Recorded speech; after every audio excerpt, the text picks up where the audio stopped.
weapons, directed energy weapons, often referred to as mind control weapons. Chinese are working on them. The Russians and U.S. have had them for a long time. Traumatic brain injury.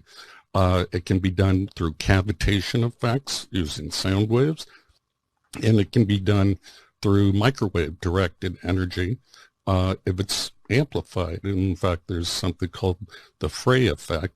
The Army had it on their website called V2K, and that's how a lot of people refer to it, that can pipe voices into someone's head.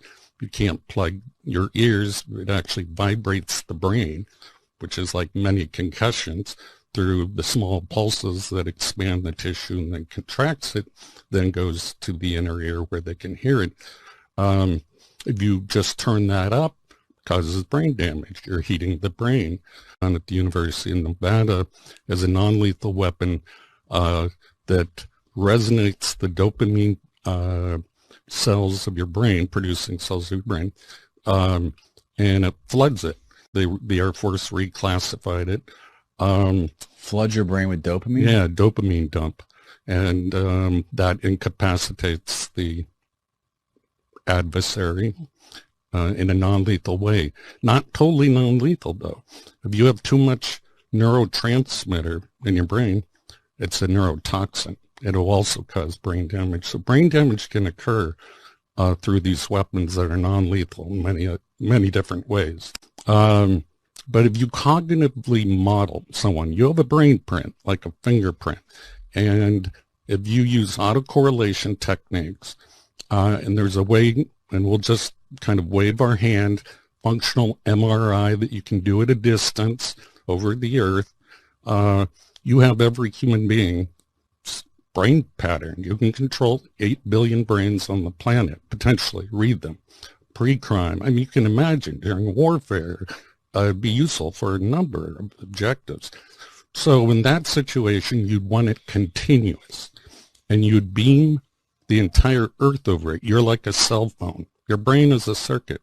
So if you're dialed in, once you have a cognitive model, you would never be able to escape it under the magnetosphere or ionosphere. It's worldwide, and you can ask a number of people in every country, is it happening in your country? And they're just like the exact same symptomology. I think the brain damage is being done because the brain rewires itself more rapidly. Your brain adapts faster. During this adaptation process, you can insert an external signal, sort of like hiving brains together. Insert an external signal. Yes. An electromagnetic signal. And how would you do that, you might ask? And the details get very complex.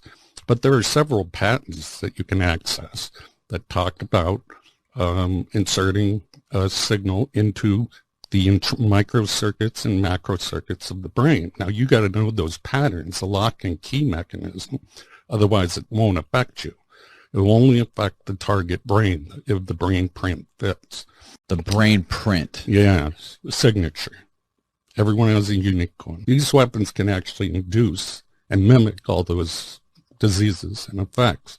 The trickery really is that great when you're under hypnosis that people will believe something other than a massive government. And so whoever the handlers are on the other side of this synthetic telepathy, they're following the handbook perfectly, and they've been trained. You want a random sample of the population in all languages, all cultures, in order for a worldwide weapon of an AI system that can interact with every human brain. Right, but if they're doing some sort of an experiment like this and testing him, how would they gather information? You want to answer that? Yeah, I believe that it's a two-way bidirectional connection. And once again, it's called remote neural monitoring and intervention.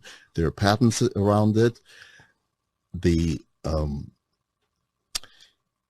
Plus the medical information that I produce is probably very relevant to them if it is in fact human experimentation without consent, which violates Nuremberg Geneva Convention